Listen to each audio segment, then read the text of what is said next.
ओम श्री गणेशाय नमः। ओम श्री सरस्वती नमः। ओम श्री गुरुभ्यो नमः। अज्ञानतिमिरान्धस्य ज्ञानाञ्जनशलाकया चक्षुरुन्मीलितं येन तस्मै श्री गुरवे नमः। तस्मै श्री गुरवे नमः।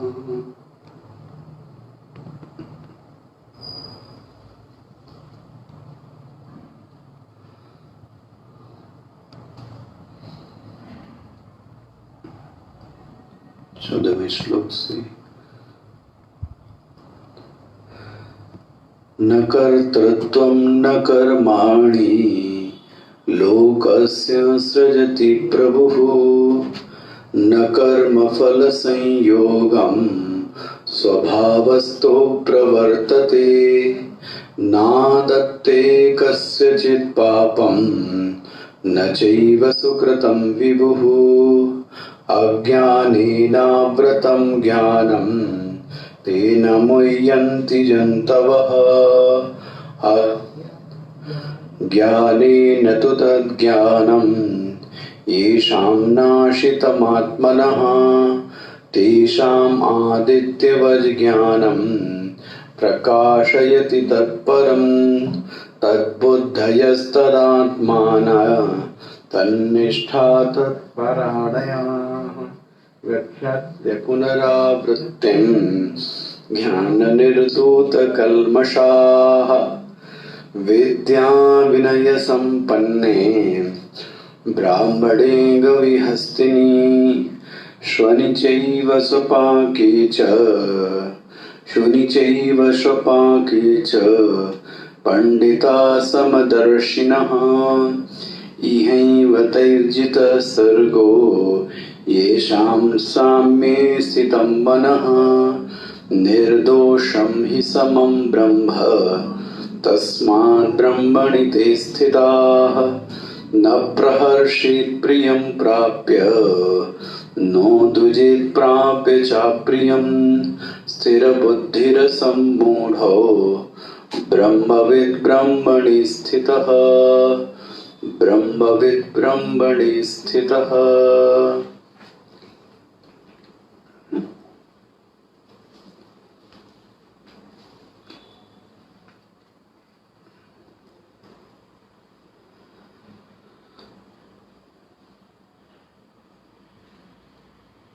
इन 2 दिनों में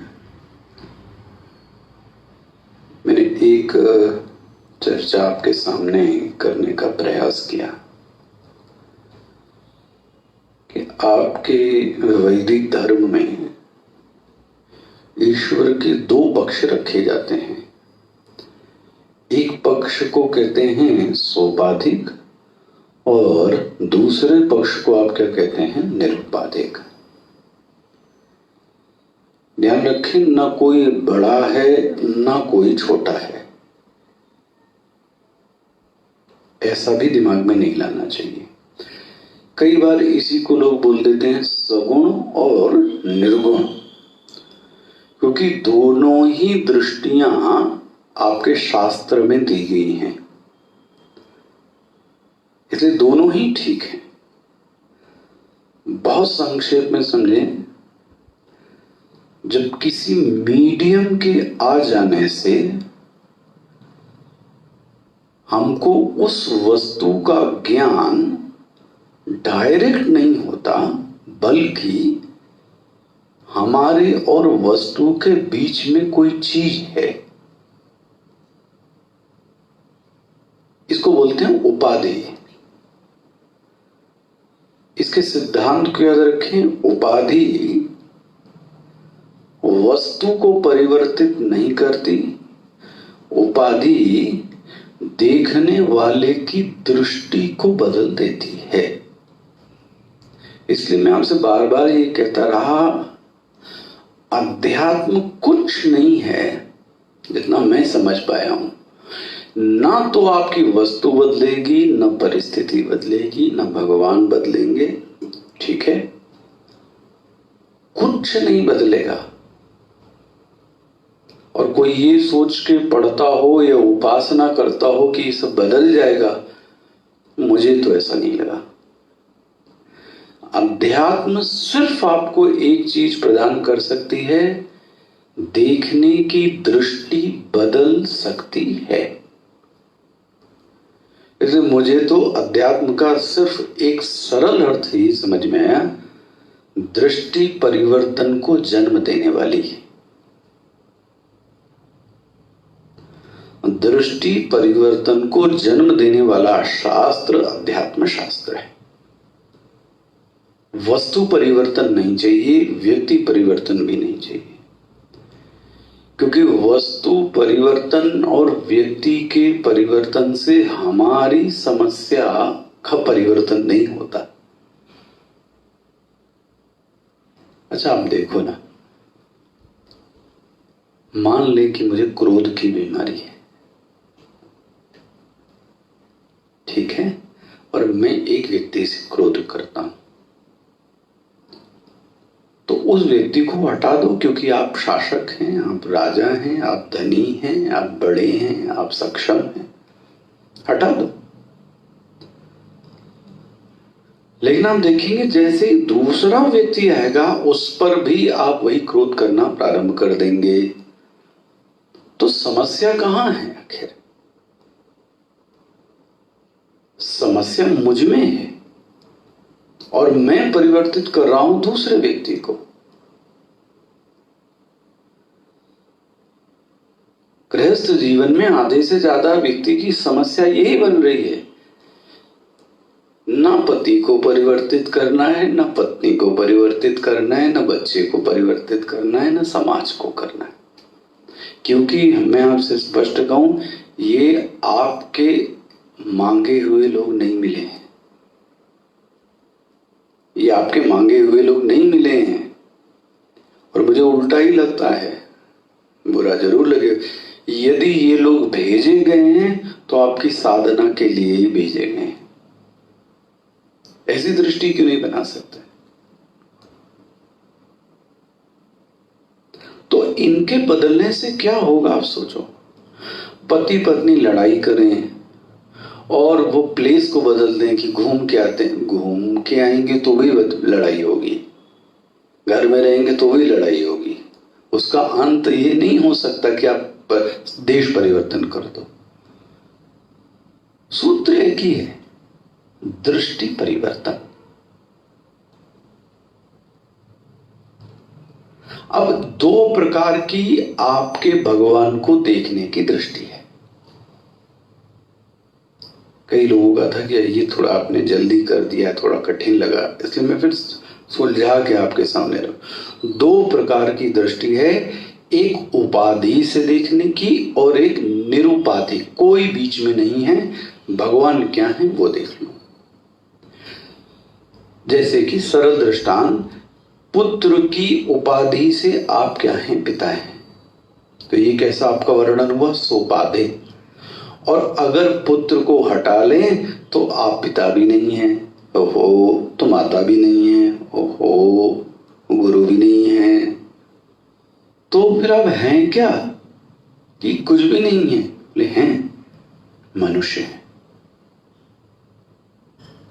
ध्यान रखें, वैसे तो ये भी सोपाधिक ही है, मनुष्य शरीर है इसलिए आप मनुष्य हैं, लेकिन समझाने के लिए कह रहा हूं आपको। तो दो प्रकार के ईश्वर आपके सामने आएंगे, दृष्टियां भी दो प्रकार की हैं, एक को बोलेंगे सोपाधिक, एक को बोलेंगे निरुपाधिक। यह दृष्टांत डिस्कस हो रहा था, हमको जो सूर्योदय और सूर्यास्त दिखाई देता है वह पृथ्वी पे खड़े रहने के कारण है। तो वो जो हमारा अनुभव हो रहा है वो अनुभव इसलिए हो रहा है क्योंकि हमारी जो धरातल है वो क्या है, वो पृथ्वी है। भाई अगर मैं काला चश्मा लगाऊंगा तो मेरी जो दृष्टि होगी वो कैसी होगी, वो आपको कभी ऐसा हो प्रातः काल आप नाराज हो जाओ, सुबह 5, 6, 7, 8 जो भी आप कुछ गुस्सा आ जाए, कुछ खिन्नता आ जाए, तो वो व्यक्ति अपनी खिन्नता, the so called word is the frustration, वो व्यक्ति अपना फ्रस्ट्रेशन सब पे निकालता है। अब आपकी दृष्टि ऐसी हो गई तो सभी व्यक्ति आपको क्या लग रहे हैं, दोषी ही लग रहे हैं। और किसी दिन सवेरे आपको कोई चेक दे दे तो सब अच्छे लगने लगते हैं, तो लोग तो वही के वही हैं।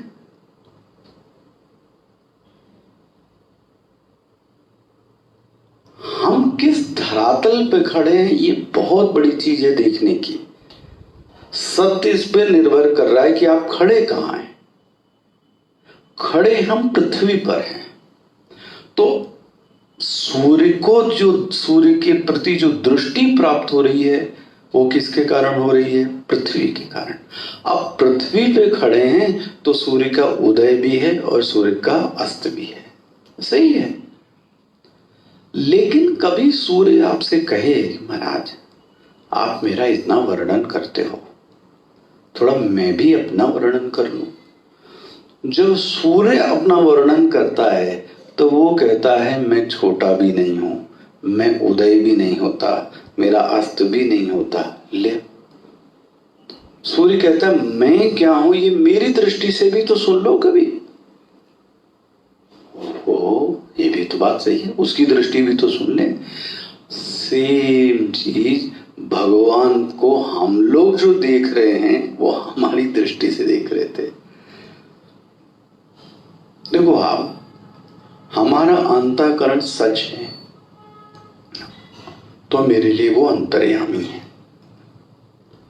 मेरे लिए जगत सच है अभी तो मेरे जगत के पालन करता भगवान है। लेकिन कभी भगवान से कोई पूछे भगवान आपको क्या अच्छा लगता है, ये तो मुझे जो अच्छा लगता है मैं आपको अर्पित कर देता हूं। कभी आप भी तो बताइए ना कि आपको क्या अच्छा लगता है, आपकी क्या अनुभूति है। भगवान ने कहा थोड़ा कठिन है, सुन लो अगर इतना प्रेम करते हो कि मेरी क्या दृष्टि है। आप भगवान ने महाराज दृष्टि बताना चालू की। अब दृष्टि एक ये है उनकी, अर्जुन मैंने ये जगत नहीं बनाया। बहुत बड़ी चीज, पहला ही काम, जगत तुम्हारी दृष्टि से है। इसलिए कई बार भगवान की कृपा से साधुओं से जब चर्चा होती तो ये बात मुझे अब समझ में आने लगी। इस जगत को सापेक्ष कहें कि निरपेक्ष कहें, मुझे किसी महात्मा ने एक बहुत सुंदर बात कभी कही कि जो चीज निरपेक्ष है वह सत्य है, और जो चीज सापेक्ष है वह सच नहीं है। बहुत सुंदर पहचान है। क्या कहा गया? जो चीज सापेक्ष है वह सत्य नहीं है, जो चीज निरपेक्ष, निरपेक्ष मतलब एब्सोल्यूट, जो एब्सोल्यूट है वो सच है, जो रिलेटिव है वो झूठा है। ये जो जगत है ये हम देख रहे हैं इसलिए है, आप नहीं देखेंगे, आपकी दृष्टि बदल गई, बदलती है। साधो पलट गई, उलट गई मेरी नैन पुतलियां। ऐसा अनुभव है रहा हमारे फकड़ों का, साधुओं का। ये पूरी की पूरी दृष्टि बदल जाती है। अरे यही तो, क्या बोलूं आपसे, यही तो एक दृष्टि है। सिया राम में सब जग जानी, ये एक दृष्टि है। मैं इसको साक्षात दर्शन नहीं मान पाया। दिखेगा तो पुरुष और स्त्री ही ना, और आप शब्दों पर थोड़ा जोर दें तो वहां सिया राम में जग, सिया राम में सब जग देखी ना ना ना। कौन राम बाण लेके दिख रहा है? सब माई लोग सीता ही दिख रही हैं, ऐसा तो नहीं हो रहा है। स्त्री ही दिख रही है, पुरुष ही दिख रहा है। इसलिए तुलसी बाबा ने बहुत सावधानी से एक शब्द देखा, जानी, जाना है। ये जानना ही बहुत महत्वपूर्ण है। हम देख रहे हैं इसलिए दिख रहा है।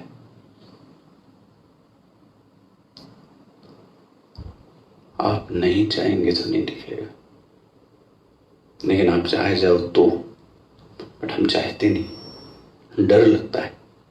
किस बात का? मेरा अस्तित्व समाप्त हो जाएगा, मेरा व्यक्तित्व समाप्त हो जाएगा, मैं नहीं रहूंगा।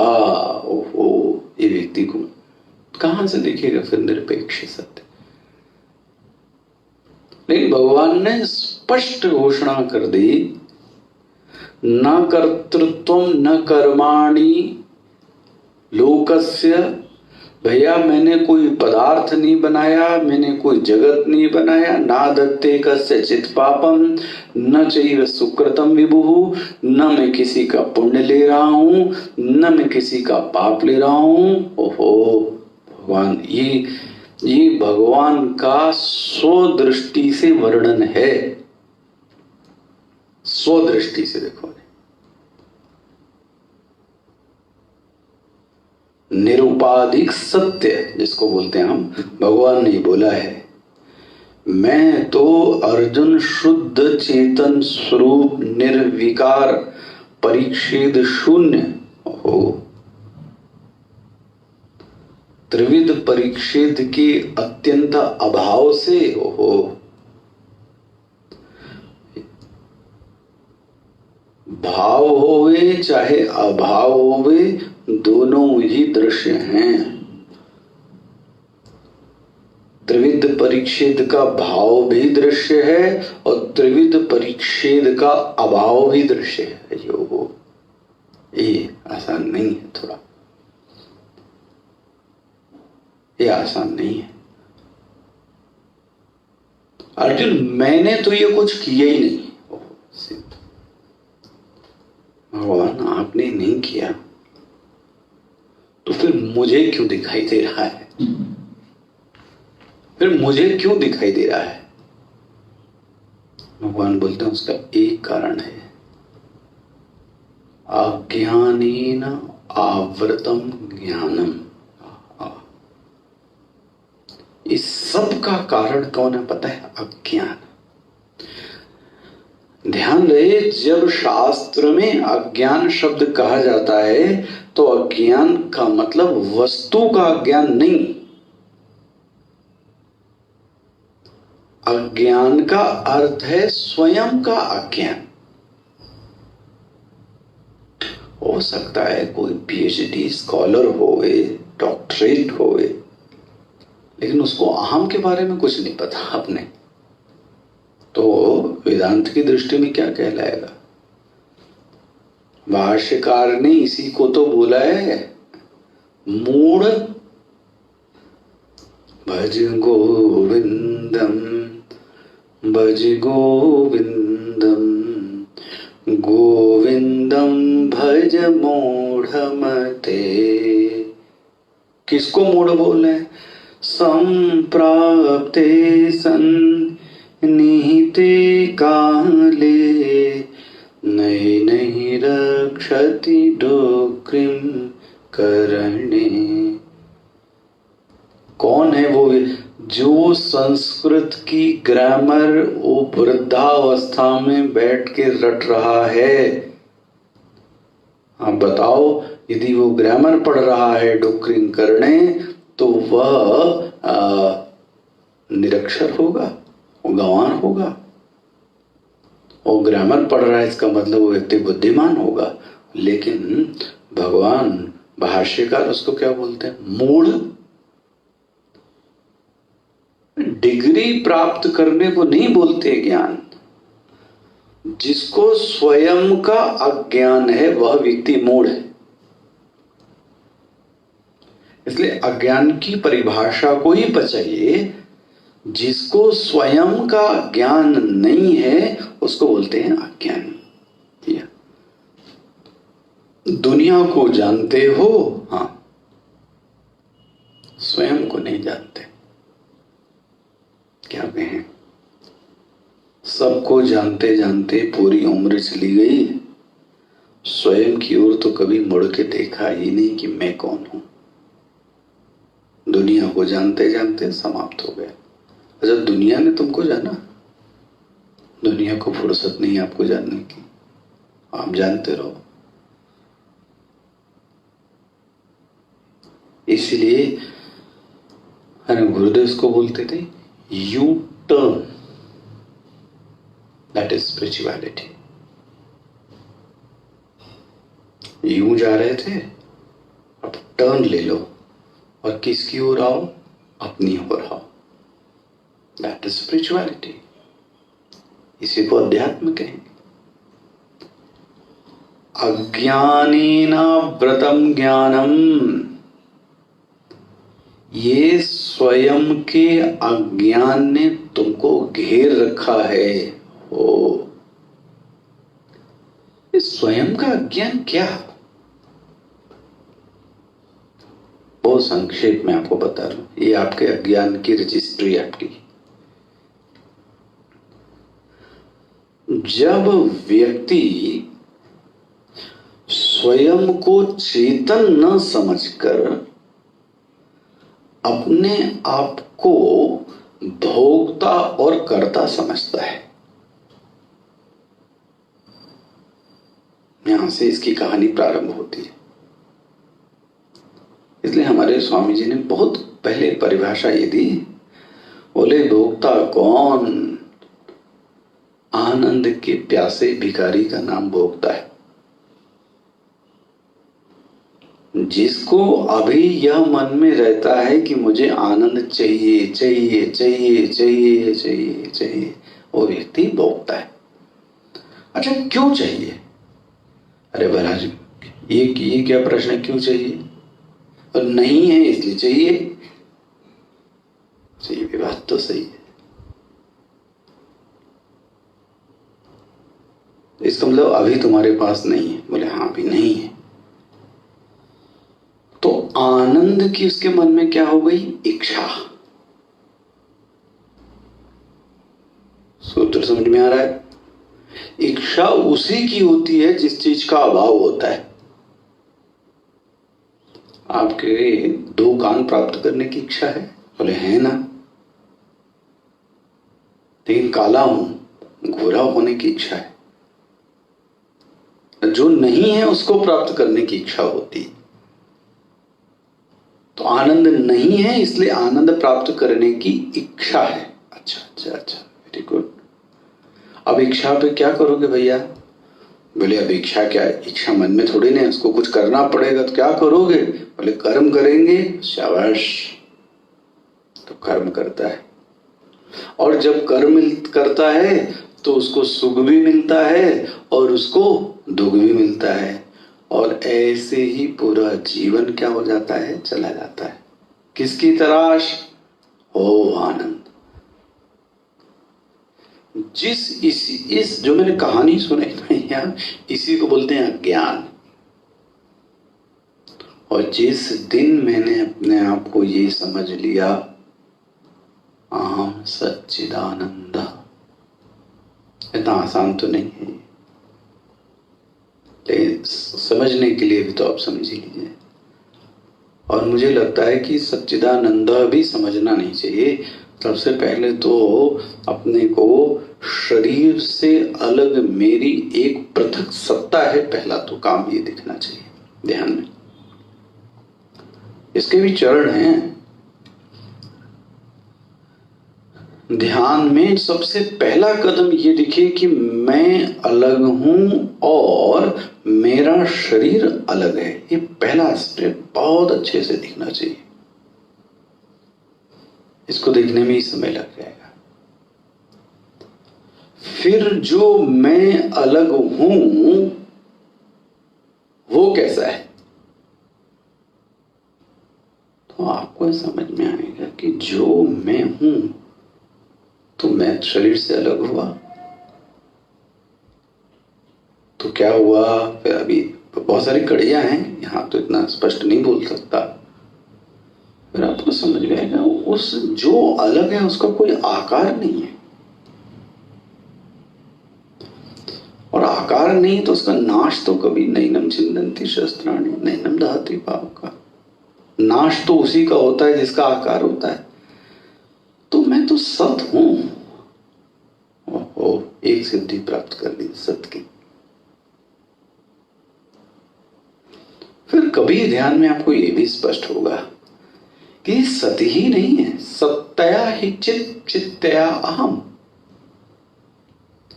जो सत है वो जड़ भी हो सकता है। ओहो, हाँ, सत जड़ हो सकता है। माना ही है, आपको बताऊं दार्शनिकों ने, न्याय दर्शन तो यही कहता है। तो सत्ता स्वयं को जानती भी है कि मैं कौन हूं। ओहो, इसका मतलब उसमें चित गुण भी है। मैं जो अलग हूं वह सत भी हूं और चित भी हूं, और आखिरी उपलब्धि ये भी प्राप्त होगी, दुनिया में सबसे ज्यादा यदि मैं किसी को चाहता हूं तो वो मैं खुद हूं। आनंद स्वरूपा, यही सच्चिदानंद है। ये सुनने में तो बड़ा अच्छा लगता है, कभी कभी समझ में भी आ जाता है, लेकिन इसकी अनुभूति, और मुझे लगता है अनुभूति भी सदैव बनी रहे, और सदैव बनी रहे, अभ्यास सिद्ध न होवे। ओहो, ये साधना है। ये अभ्यास सिद्ध नहीं हो, यह सतत आपके साथ बना रहे। अज्ञानेनावृतं ज्ञानम तेन मुह्यन्ति जन्तवः। हम लोग जंतु हैं, देखो भगवान बोल रहे हैं, जिसमें जीवन है वही जंतु है, और कौन है। जीवन मतलब क्या? संसरण, उसी का नाम जंतु है। अज्ञानेनावृतं ज्ञानम तेन मुह्यन्ति जन्तवः। जिस दिन सूर्य निकला उस दिन ये प्रकाश क्या हो गया, दूर हो गया। जिसने, जो अभी तक मैंने आज चर्चा की, जिसने इसमें निष्ठा प्राप्त कर ली, जिसने इस ज्ञान में तद्बुद्धय, उसके अनुरूप उसकी बुद्धि बन गई, उसकी निष्ठा प्राप्त हो गई, भगवान बोलते हैं उसको एक आशीर्वाद दे दिया। वो ये दे दिया, गच्छन्ति अपुनरावृत्तिम। महाराज ये तो जीवन मुक्त हो गया, जाएगा, मरेगा, हाँ, लेकिन वापस नहीं आएगा। ओहो, अब ये वापस नहीं आने वाला। क्यों? इसने उस ज्ञान को क्या कर लिया, प्राप्त कर। कैसे हुआ ये? बोले महाराज बहुत गंदगी लगी थी, इसने गंदगी को धो दिया। किससे धोया?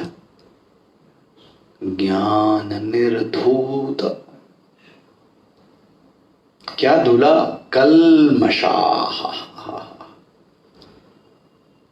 कल्मष धुल गए। ऐसा मैं एक बार सोच रहा था, क्या पाप क्रिया से धुल सकता है?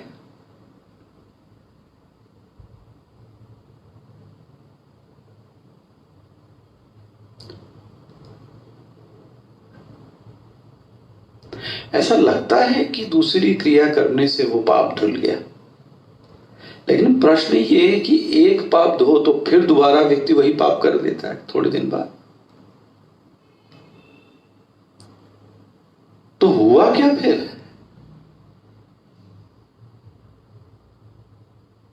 तब हमारे गुरु स्वामी जी ने इसका बहुत अच्छा उत्तर दिया। जिस दिन उस चीज के प्रति वृत्ति ही बदल जावे, ज्ञान ही बदल जावे, समझ लो उस दिन पश्चाताप पूरा हो गया। पश्चाताप किसी क्रिया का नाम नहीं है। पश्चाताप वास्तव में वह क्रिया को छोड़ दे, उसके प्रति दृष्टि ही बदल जावे, बुद्धि बदल जाए, तो वो वास्तविक पश्चाताप हुआ। वरना इधर पाप किया, इधर गंगा में नहाया, फिर पाप किया, फिर गंगा जी में नहाया, तो चलता ही रहेगा महाराज।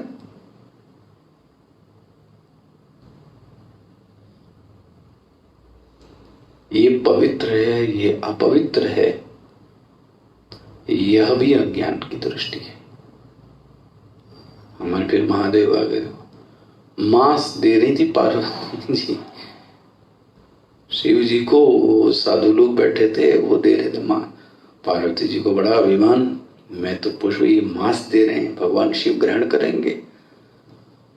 शिव ही थे, उनकी परीक्षा दे रहे थे। भगवान, मांस भगवान ने ग्रहण कर लिया, पार्वती जी दंग रह गई, मांस को ग्रहण कर लिया। और उधर उन्होंने बोला तुमने तो मांस दिया, मैं तो भगवान के अच्छे अच्छे पुष्प लाई हूं, वो दूंगी। भगवान ने नहीं ग्रहण किया। भगवान ने उठ के उनको रहस्य बताया, अभी भी तुम में यह भेद बना हुआ है, वह भी मैं हूं और यह भी मैं हूं। जिस दिन ये हो गया उस दिन ज्ञान हो गया। वाह, स्पष्ट होता है। हालांकि इतना आसान नहीं है, फिर भी समझ में कभी बुद्धि में डाल दे, शायद आ जाए। अच्छा भाई, तो ज्ञान निर्धूत कल्मषा, यहां तक पहुंचे। अच्छा, विद्या विनय संपन्ने, ये तो पंक्ति बड़ी अच्छी। जहां विद्या है वहां विनय तो है। विद्या मतलब ये वाली विद्या नहीं, ये तो और व्यक्ति को अभिमानी बना देती है। दोनों प्रकार की, क्या आपसे क्या बताऊं, संतों को देखने को मिलता है। एक जो ज्ञान से भरे पड़े हैं, लेकिन उनको अपने व्यक्तित्व के प्रति कोई आग्रह ही नहीं है। कोई क्या सोचेगा ये वो नहीं सोचते, वो ज्ञान से भरे पड़े, कोई ऐसा नहीं ऊपर बैठेंगे नीचे बैठेंगे, ऐसा खाएंगे वैसा खाएंगे, ऐसा प्राणायाम, कुछ नहीं, क्योंकि ज्ञान से चित्त क्या हो चुका है, पर विनय दिखता है। सभी सद्गुणों की जो जननी है वो विनय है, विनम्रता। कैसे भी हो जाए विनम्र स्वभाव क्यों छोड़े?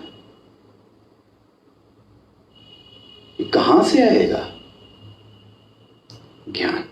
कौन सा ज्ञान? ये ब्रह्म ज्ञान, आत्मक ज्ञान। यदि ध्यान रखिए चित्त में विनम्रता का अभाव है तो आप पक्का जानिए कि अभी अध्यात्म की हम क ख ABCD नहीं पढ़ पाए। विरोधी व्यक्ति का भी सम्मान होए, विरोधी व्यक्ति का भी सम्मान हुए। विरोध उसके उस कारणों पर है, तो व्यक्ति से क्यों ऐसा ना? अब गीता में आप आगे पढ़ेंगे, विरोध और दुश्मन दो अलग अलग चीजें हैं। विरोध एक स्वाभाविक चीज, दुश्मनी तो जला देने वाला भाव है ना। हम लोग तो उस भाव को लेके चलते हैं, तो दुश्मनी अंदर जला देती है, तो समझ लो ज्ञान नहीं पैदा हुआ।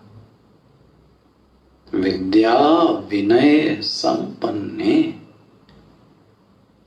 ब्राह्मणे, गवी, गवी मतलब गाय, हस्तिनी मतलब हाथी, शूनी चैव कुत्ता, चांडाल स्त्री। वह जो व्यक्ति है, भगवान बोलते हैं उसका नाम अभी पड़ गया पंडिताहा, पंडित जी। ध्यान रखना, ये पंडित जी कर्मकांड वाले नहीं है महाराज। भाई पंडित शब्द बहुत जगह बोला जाता है। गाने बजाने वालों को भी आप क्या बोलते हो? अब पंडित चौरसिया, तो झांसी से तो चौरसिया, बट आपने उनको क्या बोल दिया? पंडित जी। अच्छा, कभी कभी खाना बनाने वाले को भी लोग क्या बोलते हैं? पंडित जी। विद्वान को भी क्या बोल देते हैं? पंडित जी। कर्मकांड वाले को भी क्या बोल देते हैं? पंडित जी। बना ना? पंडित का अर्थ यहां यह सब नहीं है। जिसमें पंडा बुद्धि है वह पंडित है। वह क्या कहेंगे? जिसमें पंडा बुद्धि है वह पंडित है। बोले अभी एक फिर समस्या खड़ी कर दी। अब ये पंडा बुद्धि क्या है?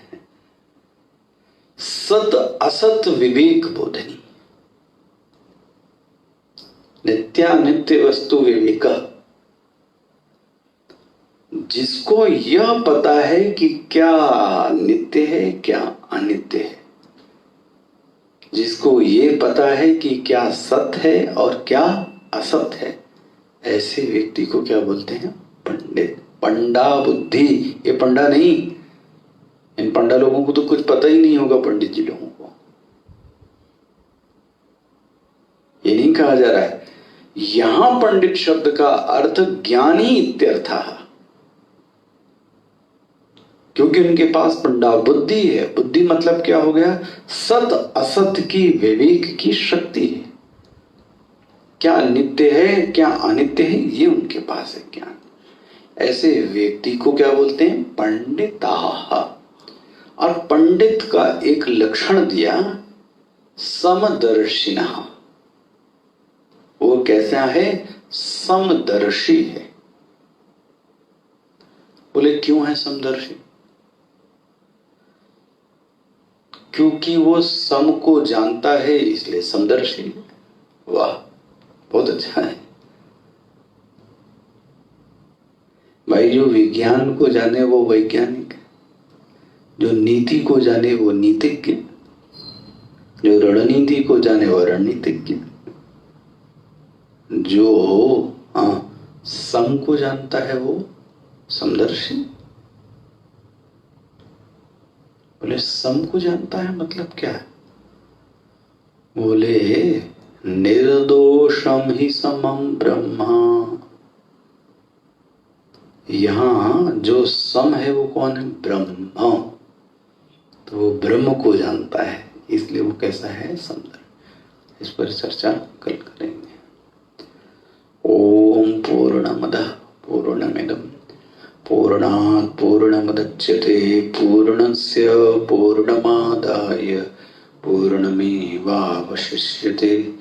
ओम शांति शांति शांति। हरि ओम। श्री गुरुभ्यो नमः। हरि ओम।